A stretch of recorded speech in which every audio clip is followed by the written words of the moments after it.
tema que me corresponde tiene que ver con los jueces administrativos, los magistrados, o sea, el juez colegiado, el nuevo unipersonal, en el contexto de la ley 1437, que es el nuevo Código Contencioso Administrativo y el procedimiento administrativo. Lo más importante que quiero recalcar antes de empezar a plantearles y a compartir con ustedes algunas ideas es que en el nuevo código el rol del juez, a mi juicio, cambia sustancialmente. Ese juez que delega, que todo se lo deja al auxiliar, sobre todo en los tribunales, tanto tribunal como Consejo de Estado, yo creo que cambia porque a partir de la implementación de la etapa del proceso, las audiencias, se hace obligatoria la presencia del juez en el caso del nuevo unipersonal y el ponente en el caso de los jueces colegiados. Esa disposición de la ley me parece perfecta, porque se combate una de las grandes causas de la congestión, que si no lo dice, uno lo entiende por haber estado en las entrañas allá del monstruo, como dicen, y es que el ausentismo en las altas cortes, y sobre todo pues de juez para arriba, es muy alto. El ausentismo es demasiado. Eso explicaría, por ejemplo, por qué el retraso tan grande de los procesos en el Consejo de Estado. En la sesión tercera del Consejo de Estado, por ejemplo, que es la que conoce el tema de los contractuales, las reparaciones directas, hay un retraso de 12, 13 años. Procesos que se van en segunda instancia de los tribunales, con sentencia del año 2001, 2000, cuando yo llegué al tribunal, y está en la obra en que van a regresar con el recurso de apelación personal. Pero cuando uno va a Bogotá y busca a los amigos consejeros, resulta que si va el lunes no han llegado, y si va el viernes ya es bueno. Y el resto de días se la pasan haciendo votaciones para elegir un reemplazo, sala plena, votaciones que son más de 120, 130 votaciones. Y entonces uno dice, obviamente, que si el titular, así tenga 2 o 3 auxiliares, no está al frente del cañón, el negocio no funciona. O sea que esa partecita me parece fundamental en la ley 1437, que es que se establece la obligatoriedad de estar en las audiencias por parte del juez, por parte del magistrado oponente. Bueno, hay unas etapas en el proceso, como les dije ahora, donde la función del juez, ustedes la van a mirar como está ahí presente. Yo digo que la 1437 dinamiza el proceso. Obviamente que alguno me dirá por allá que pues tiene falencias, efectivamente la ley, todas las leyes tienen falencias, tienen dificultades, pero a mí me parece que esta ley se acerca mucho a las soluciones o a los proyectos de solución que se han planteado desde la academia y desde los centros de investigación jurídica. Bueno, miremos ahora cómo queda el proceso. Ya sabemos que en las 1437, en el mismo código, se establecen 3 audiencias. Esas 3 audiencias están consagradas en el artículo 179. La primera se llama audiencia inicial, ya está regulada el artículo 180. En esa audiencia, el juez hace una cosa que me parece supremamente interesante, que es fijación de litigio. ¿Qué es fijación de litigio? Es establecer qué es lo que quiere el demandante y qué es lo que excepciona o a qué se opone el demandado. En esa audiencia oral, el juez va a establecer de manera muy concreta esas pretensiones.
entidades estatales no concilian con una tesis que me parece maleva, que es que le quieren dejar el tema de pagar el daño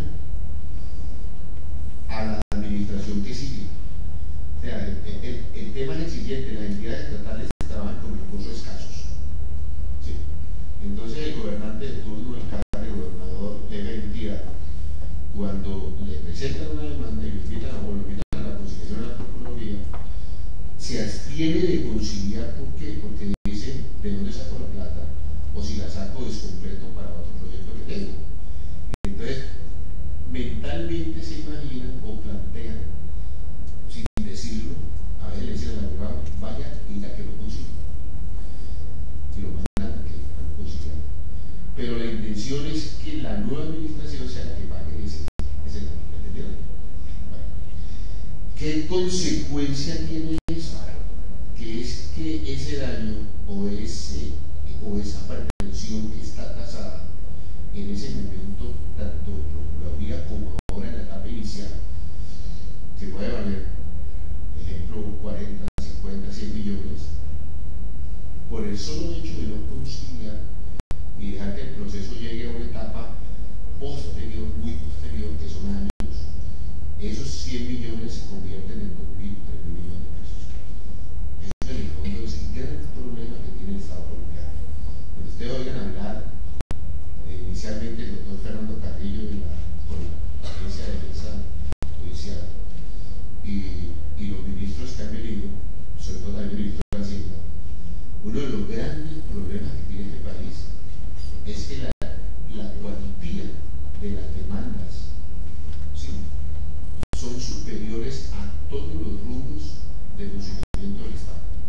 O sea, podemos decir que si el Estado se sostiene o tiene un proyecto de inversión de 80 o 60 billones con B larga para un año, el Ministerio de Salud, el Ministerio de Educación, inclusive el Ministerio de Defensa, todos juntos, las demandas que están caminando en el Estado, contra el Estado, pueden valer 10 veces esa suma. Eso en plata blanca quiere decir que por pagarle demandas a personas, algunos justamente, otros injustamente, se sacrifica la inversión en salud, en educación. Eso es la parte central del debate.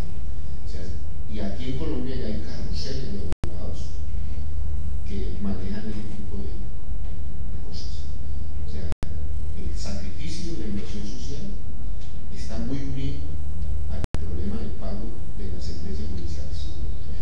Bueno, entonces lo que se plantea que es, se plantea que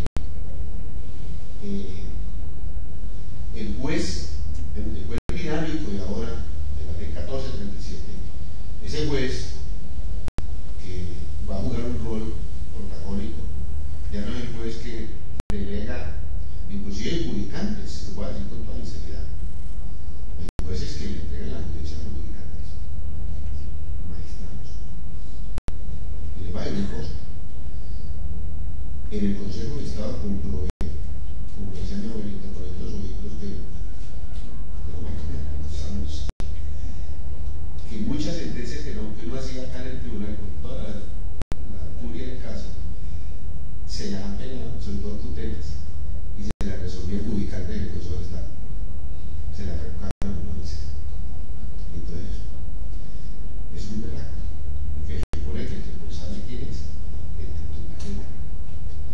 Entonces nosotros aquí estamos viendo un juez que por mandato del legislador tiene que estar allí en la audiencia recibiéndola, tanto el magistrado ponente como el juez unipersonal. O sea, no van a creer que la norma solamente se aplica para el juez de primera instancia, para el juez administrativo. Inclusive, cuando el negocio esté en el Consejo de Estado, el magistrado, consejero de Estado, ponente, igual, ese también tiene que estar obligatoriamente en esas tres audiencias. Bueno, otra situación que el juez va a decidir en esa audiencia inicial es el tema de las excepciones previas. En el proceso contencioso, en el decreto 01 del 84,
ese conflicto que planteó. Entonces allí la sentencia inhibitoria es la máxima expresión de la denegación de justicia, ¿sí? Es la máxima expresión. Es cuando el ciudadano siente que hay absoluta impunidad. ¿Qué hacemos aquí entonces con el 177? Obligamos a que el juez en esa audiencia inicial corrija. O sea, primero, el juez se va a pronunciar sobre todas las decisiones previas. Las decisiones previas estaban contempladas en el antiguo Código de Procedimiento Civil, se resolvían en los procesos civiles ordinarios, donde los jueces civiles se resolvían en la primera audiencia, en la audiencia constitucional, artículo 101. Pero en el proceso contencioso administrativo no había esa posibilidad. O sea, el juez, como les dije anteriormente, el juez iba hasta la sentencia por unos vicios de forma planteados como excepción, no previa y no como excepción, simple y llanamente. Y allí, al final encontraba que efectivamente había ese vicio de forma y había que pronunciar o proferir sentencia inhibitoria. Entonces ahora con esta nueva disposición del artículo 180, numeral 6, el juez va a pronunciarse concretamente sobre la situación de todas las excepciones o las causales que aparezcan y que sean excepciones previas. El juez en lo contencioso administrativo no requiere que le agregue la excepción.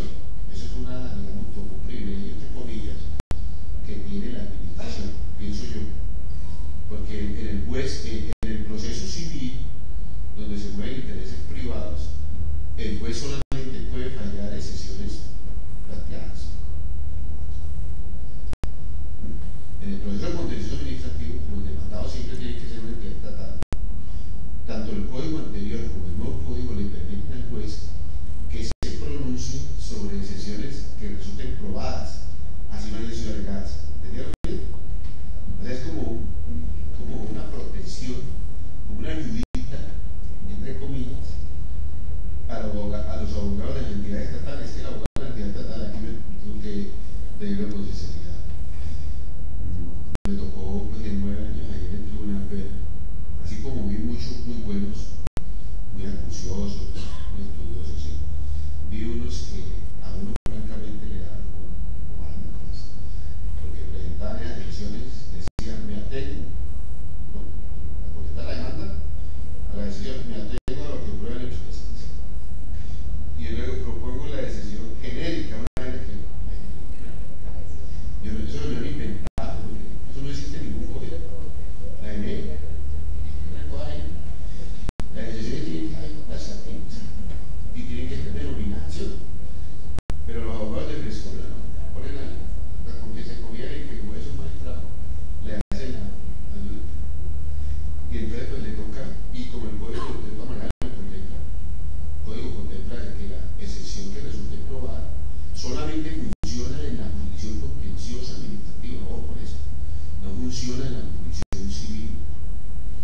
Y la explicación cuál es, que en la jurisdicción contenciosa estamos judicializando esa entidad del Estado que finalmente representa el interés general. En la jurisdicción ordinaria civil se está judicializando los intereses particulares de derecho privado. Eso explica por qué se contempla en el código esa disposición. Eso lo explica. Porque si hiciéramos el análisis desde la óptica del derecho privado, diríamos que habría una ventaja, ¿sí?, de una parte frente a otra. Desde la óptica del derecho privado no podría plantear así, una ventaja. Porque acuérdense que uno de los principios de la administración de justicia es la imparcialidad. Entonces nadie, desde el punto de vista de la imparcialidad del juez, nadie debería tener ventaja, ¿sí?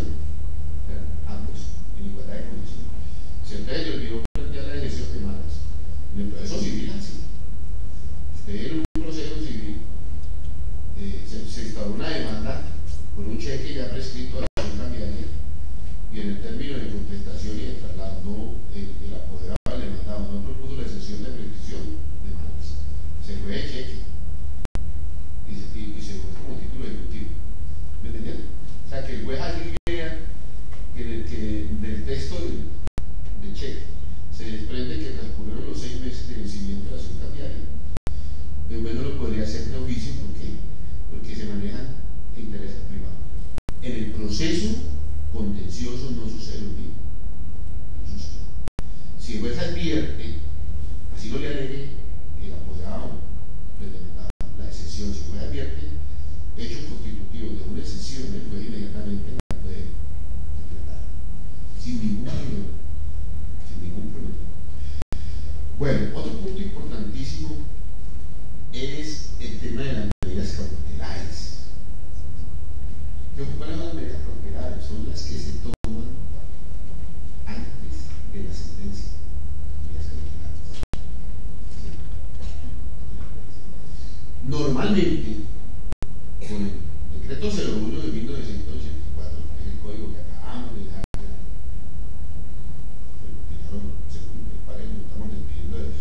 a pesar de que todavía hay una norma de una transitoriedad que se nombra Ramiro de Adán, una transitoriedad que extrañamente va a durar como 8 o 10 años.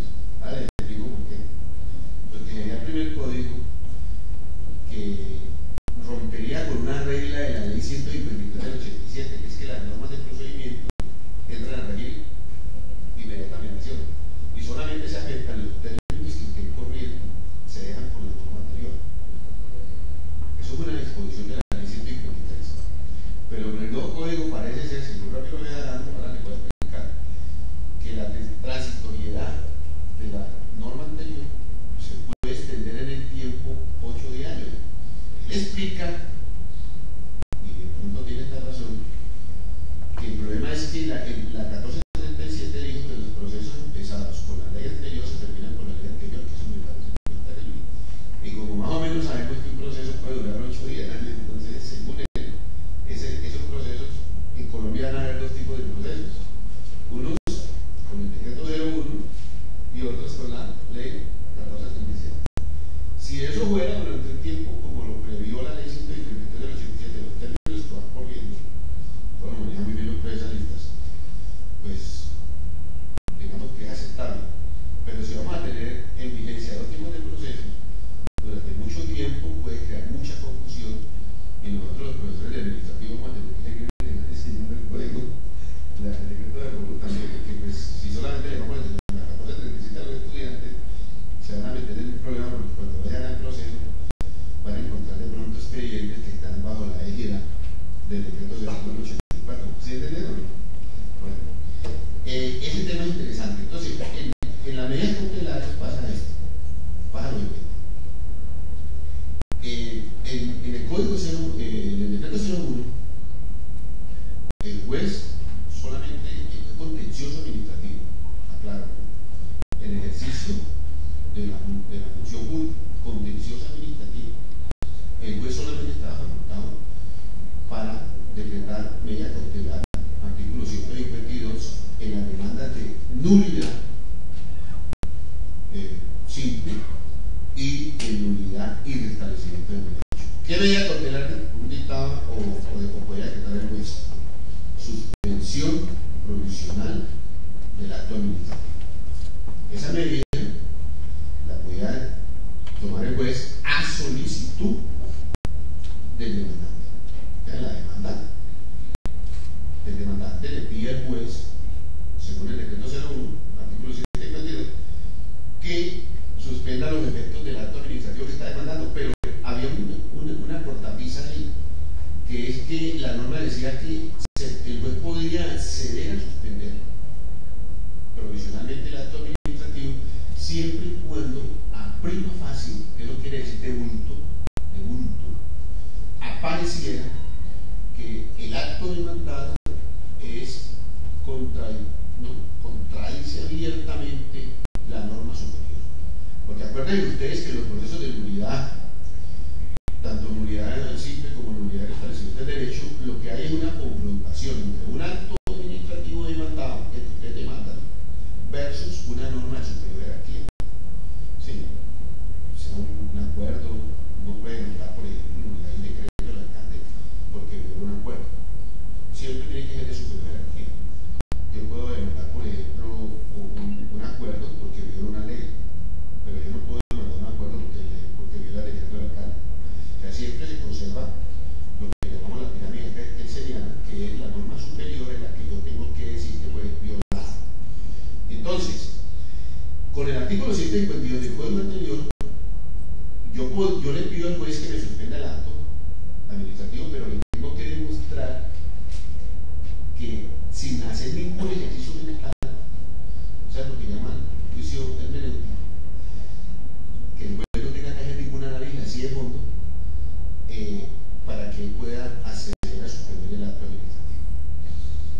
Eso, en la práctica, se da en Colombia, por ejemplo,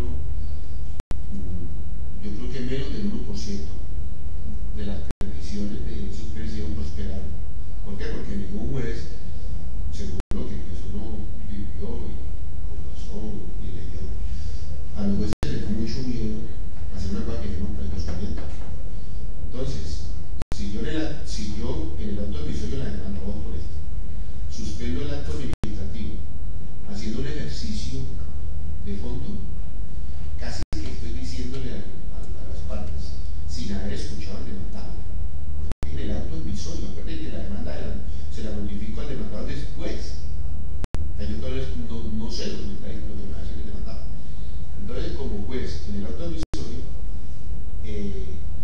tomo la decisión de suspender el acto administrativo, casi que le estoy anunciando al demandado de que ya no vale la pena ni pedir decisión. Entonces, por eso no prosperaron las suspensiones provisionales. O sea, en Colombia, muy poquitos las demandas de nulidad que prosperaron. Ahora, en el nuevo código se establece lo siguiente.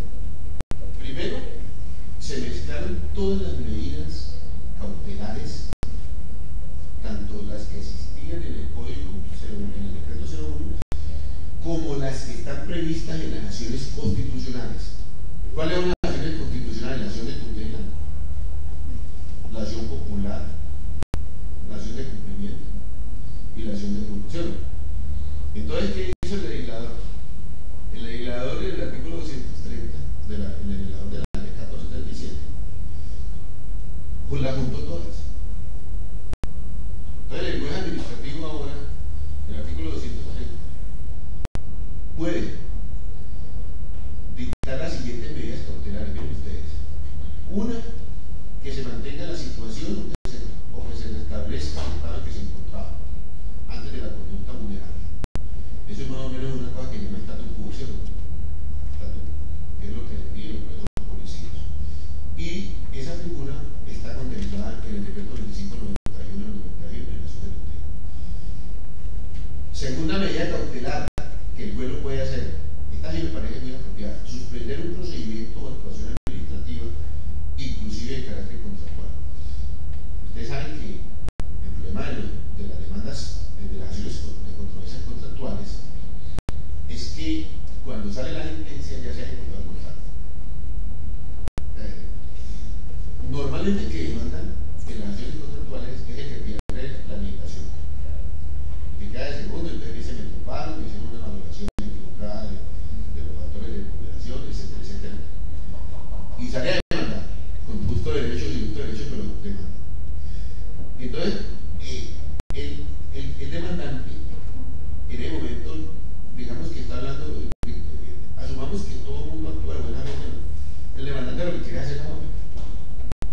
Aunque en Colombia está demostrado que hay mucha gente que no le interesa la obra y no gana en la demanda. O sea, con la vaina de la utilidad esperada del contrato. Pero asumamos que demanda tiene ganas de hacer la obra, ¿sí? Que hacer la obra implica aplicar recursos, tiempo, trabajadores, etc. Esfuerzo.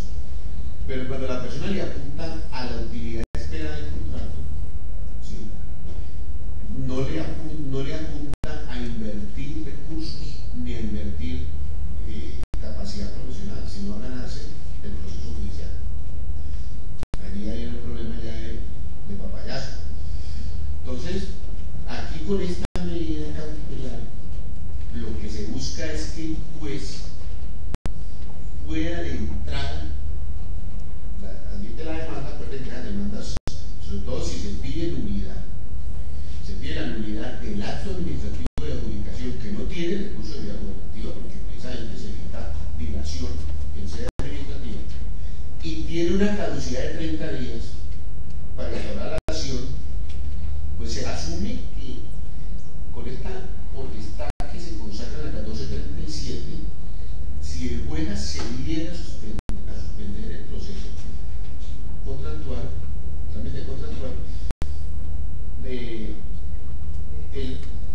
digamos, el efecto del fallo serviría para que, bueno, listo, usted demanda, usted argumenta que tiene menores o que le violaron sus derechos, que fue mal calificado, que lo tumbaron, pero usted no me va a salir por el cuento de que me van a dar la utilidad de esperar el contrato sin trabajo. Entonces usted, listo, yo suspendo aquí, como son 3 audiencias, saco la sentencia rápido, y si usted gana, entonces le digo, haga la obra. Entonces, me parece como más justo, y está como más aterrizado. O sea, esa medida me gusta.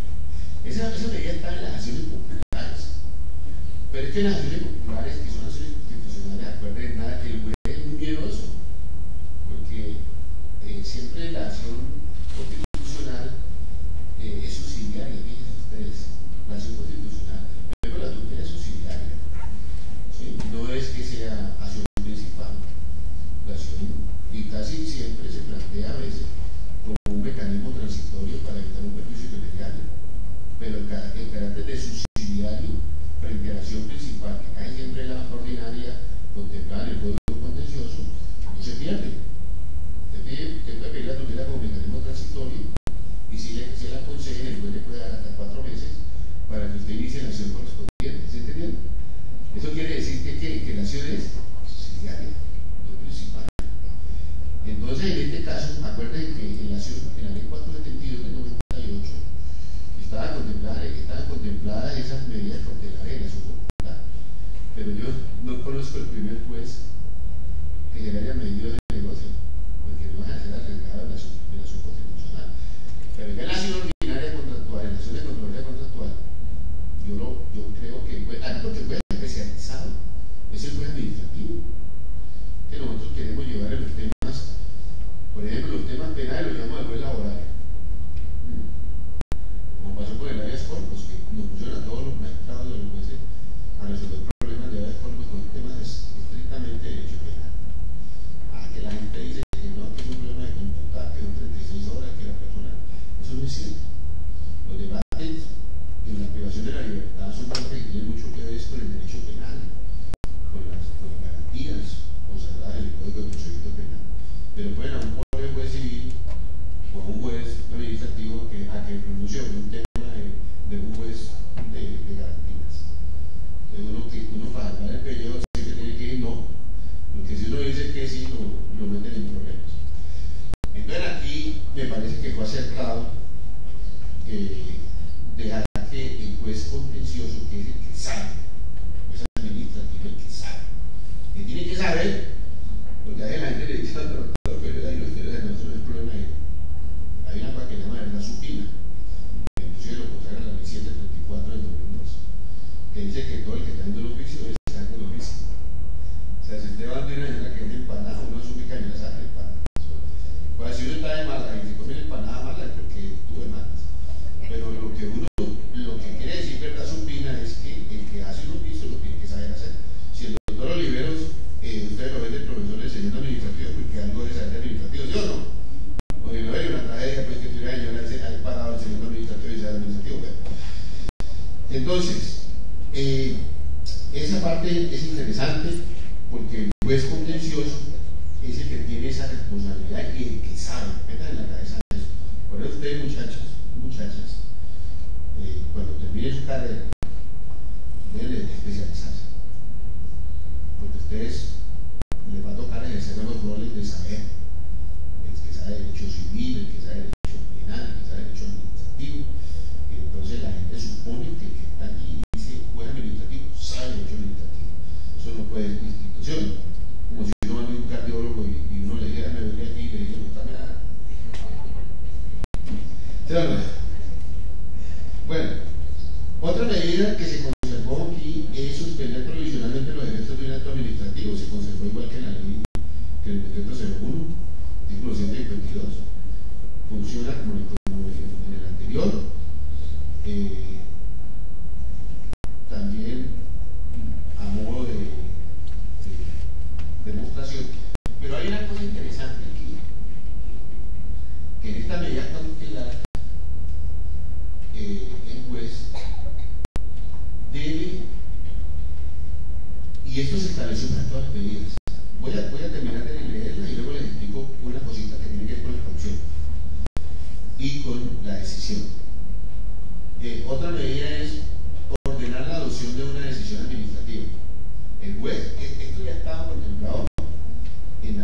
ejemplares. Pero vuelvo y repito, apuesta mediante el juez constitucional. Ahora el que sabe, el juez que sabe, que es el juez administrativo en su tema, que sabe de contratos, de la ley 80, el que sabe de función pública. Es que lo de la función pública, señores, eso no es de cualquiera, eso lo tiene que saber el especialista en función pública. Por ejemplo, se pide una pensión y el tema de interpretar la ley de transición y el problema del empleado público es un tema que lo maneja el juez administrativo. Entonces, aquí, cuando era la adopción de una decisión administrativa, sí, señor, usted tiene los requisitos, el juez se da cuenta de entrada que se cumplen los requisitos objetivos, ordene a la caja de previsión, reconozca de la pensión o reconozca de el reajuste pensional a Juan Gágaras, porque usted en el momento procesal, estamos hablando del auto admisorio de la demanda, usted puede evitar que una persona sufra o tenga problemas frente a un derecho fundamental que se llama dignidad humana. Claro, usted está pidiendo una pensión, no tiene más ingresos, no se la reconoce, no la reconoce como tal, como debe ser, pues lo desgrana,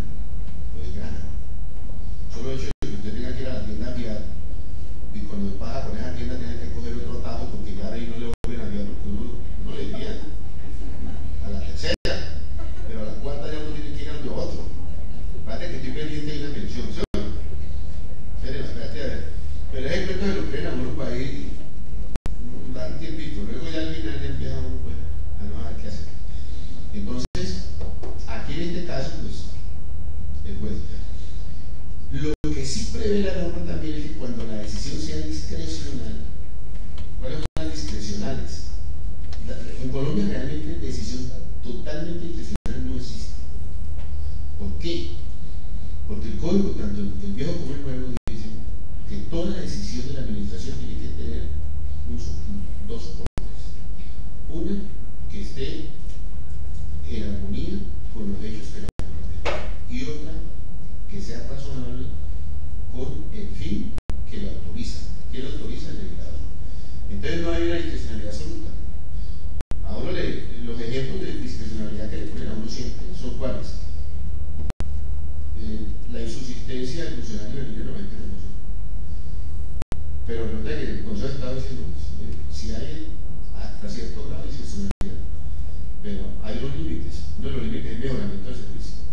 Yo no puedo reemplazar al que saco, que tiene los requisitos de cargo, no los del manual de funciones, y reemplazarlo por alguien que no tenga requisitos del manual de funciones.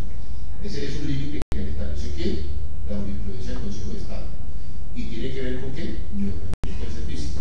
Si yo reemplazo a alguien cuyo manual de funciones establece que para ocupar el cargo tiene que ser abogado especializado en derecho administrativo, con una experiencia de años, y lo reemplazo con un abogado recién egresado que no tiene experiencia ni tiene la especialización, la jurisprudencia asume que ahí hubo ¿qué?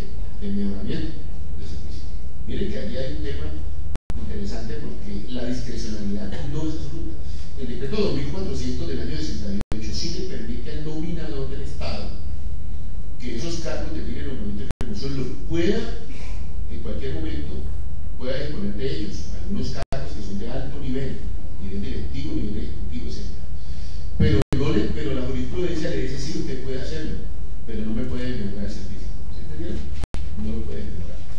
En otros temas, la discrecionalidad, por ejemplo, en la misma Constitución la contempla. Por ejemplo, permitir el paso de tropas por el territorio nacional, de tropas extranjeras. Es un acto discrecional del presidente que lo puede hacer, pero tiene que ir al Congreso de la República, al Senado de la República, Lo que nos dice aquí la norma es que en los casos discrecionales el juez tiene que, no puede tomar la decisión por la administración, tiene que darle un plazo a la administración para que tome la misma administración tome la decisión. Eso para ejemplo, está bien. Otra medida cautelar es impartir órdenes de hacer o no hacer. También está en la ley 472, acción popular, acción de grupo, la 472. ¿Qué sucede? Cuando hay la posibilidad de daño contingente, por ejemplo una tala, o hay una contaminación de una nube, buscar oro, pues el juez sí puede ordenar inmediatamente paren esa vaina mientras, ¿sí? Estamos hablando del auto emisor y la demanda de medida cautelar, lo puede ordenar. ¿Por qué? Porque si vamos a apelar a una sentencia, ya la sentencia, ya la mitad de la ciudad de Cali ya está intoxicada con el mercurio, que es el tema que tenemos en los laboratorios de Cali, que hay una explotación ilegal. La misma administración municipal encontró que hay uso de mercurio. Eso está ahí, pero el efecto hacia la población puede ser en el tiempo, 1 año, 2 años. Salimos todos por un voto, alguna cosa por ahí. Bueno, ¿cuáles son las críticas a estas medidas cautelares? La primera crítica que la hacen algunos juristas, la semana pasada estuve en la Academia de Jurisprudencia, en la cual soy miembro, y entonces allí escuché lo siguiente. Primero, que no comparten que todas estas medidas cautelares, tanto de las acciones ordinarias como de las acciones constitucionales, se hayan agrupado. O sea, a juicio de estas personas, de estos juristas, el tema es que al juez le crean una gran confusión en el manejo de las medidas cautelares. O sea, a juicio de ellos hubiera sido suficiente porque se le hubieran dejado la de los contratos y la de los actos administrativos. Pero el argumento no es como muy fuerte. Yo realmente no lo comparto. Otro argumento que se plantea allí es el siguiente, que el artículo 229 de la ley 1437 dice que el juez, para decretar la medida cautelar, tiene que motivar la providencia, motivarla. Y además de motivarla, tiene que, obviamente, pedir caución. Usted sabe que en la actual medida cautelar, por regla general, hay que prestar una caución. La caución puede ser una póliza de seguros, puede ser un depósito de dinero, etc. Hay varias figuras de caución. ¿Dónde está el problema? Que si se exige que el juez motive la medida cautelar, según algunos analistas, en caso de que se levante la medida cautelar y se haya causado unos perjuicios, el Estado se haría también solidario en la responsabilidad por los perjuicios. ¿Por qué? Porque su agente, el juez, colegiado o muy personal, cuando toma la decisión, la motiva con unos argumentos y automáticamente se convierte en solidario. Entonces, esa argumento pues, no lo descarto del todo, porque es que lo que existía antes era que era suficiente la caución. El juez no motivaba, como no lo hacen los ejecutivos normales de los procesos civiles. Usted presenta una demanda civil, reúne los artículos los requisitos del artículo 513 del anterior Código de Procedimiento, ahora del Código del Proceso para el 560, así por ahí. Y el juez simplemente le dice, fíjese, caución en la suma de 400.000 pesos o 1 millón de pesos, 1 millón de pesos. El demandante presta la caución, inmediatamente le dicta la medida cautelar. O sea que quien responde a la caución la pone. Ahora el código, la 1437, le exige al juez que motive por qué dicta la medida cautelar, y además de eso, no es suficiente con que la motive, sino que también tiene que exigir una caución. O sea que no todo es doble. Los que están en contra de esa posición dicen que el Estado compromete su responsabilidad, por eso le dice que se motiva, de que el juez motiva la medida cautelar, la motiva, o sea, argumenta, casi que esa argumentación podría indicar que estamos en presencia de un fallo, de una decisión. Bueno. Otra crítica que se hace ahora es que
antes del 2 de julio, sigue con el decreto de 1. O sea, yo pienso que hay un punto de corrección.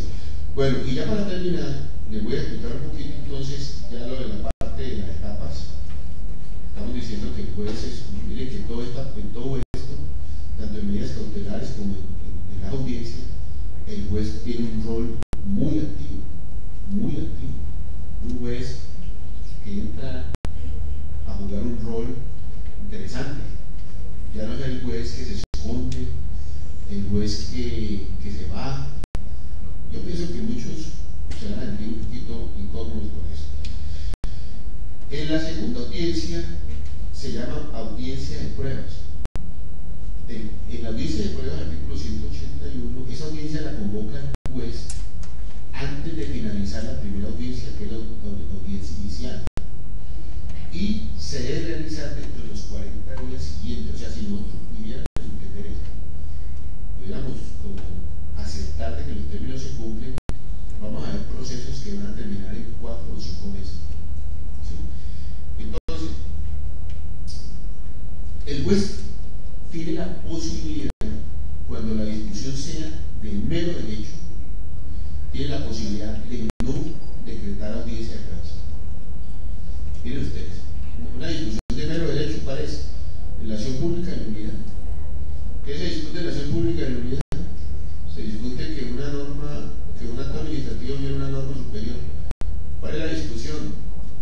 Vamos a mirar qué dice la norma superior y qué dice la jurisprudencia. Entonces, en ese tipo de proceso podríamos estar hablando de sacar sentencias en menos de 30 días.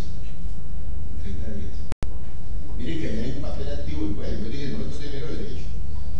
¿Para qué voy a decretar audiencia de pruebas? ¿Sí o no? Se preside la audiencia y se convoca a la audiencia de alegaciones y juzgamiento. Son 3. Entonces, en la audiencia de pruebas, el juez puede prescindir también de algunas pruebas. Miren que en el proceso contencioso, el abogado es muy redundante pidiendo pruebas. Por ejemplo, para acreditar un vínculo familiar piden 10 testigos. Pero resulta que uno, con el anterior código, uno podía de pronto decir, no, ya con las 2 primeras declaraciones, ¿para qué cito 8 más? Es que una audiencia es una pérdida de tiempo. Sí, una deja de testimonio. Recoger testimonio. Recoger 8 testimonios siempre es engorroso. En el nuevo proceso, el juez en esa audiencia puede decir que con estos 2 testigos es suficiente. Lo puede hacer sin ningún problema. Eso, digamos, dentro de la concesión del legislador, le va a dar dinámica. O sea, el juez tiene que estar dando cuenta de todo, ya está aprobado para que más testigos. Y hay además unas pruebas que no se pueden acreditar testimonialmente. Por ejemplo, el tema de la afiliación, el tema del estado civil. El estado civil usted lo acredita es con la prueba idónea que es el registro civil. Entonces, si el demandante pide 5 testigos para acreditar que Juan Gárgara es hijo de Pedro Pérez, es una prueba superflua. ¿Sí o no? El juez la puede rechazar. Si el demandante pide que traiga 4 testigos para decir que A y B son casados, no sirve. Pruebas no idóneas. La prueba idónea, ¿cuál es? El registro. Sí. Entonces, miren ustedes que aquí el juez va a jugar un rol demasiado importante. Y finalmente, ya para terminar, el artículo 182 nos dispone la realización de la audiencia de alegaciones y juzgamiento. Esa audiencia la convoca el juez una vez finalizada la audiencia de pruebas en el momento. Y el juez escucha a las partes. En esa audiencia, ustedes se tienen que preparar para los juicios orales todos, porque les va a tocar hablar. Y los estudiantes que yo les digo, muchachos, voy a hacer el examen oral, no, para el primer año no. Vamos a hacer el examen oral, y vamos a hacer mucho oralidad, porque a usted le dan 20 minutos, fácil. Y si usted le da 20 minutos, le entra el pánico, perdió el año. Y el juez no puede interrogar a los intervinientes, los puede interrogar. Al menos audiencia los puede interrogar. Y lo más importante, muchachos y muchachas, jovencitas, jovencitos, es que el juez, al terminar la audiencia, debe anunciar el sentido del fallo. ¿Sabes que esto es que vamos a esperar a ver qué pasa? Anuncia el sentido del fallo. Y tiene 10 días para que una vez, ¿qué es el sentido del fallo?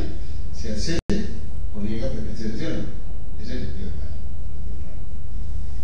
Y tiene 10 días para ir a hacer la reacción. Porque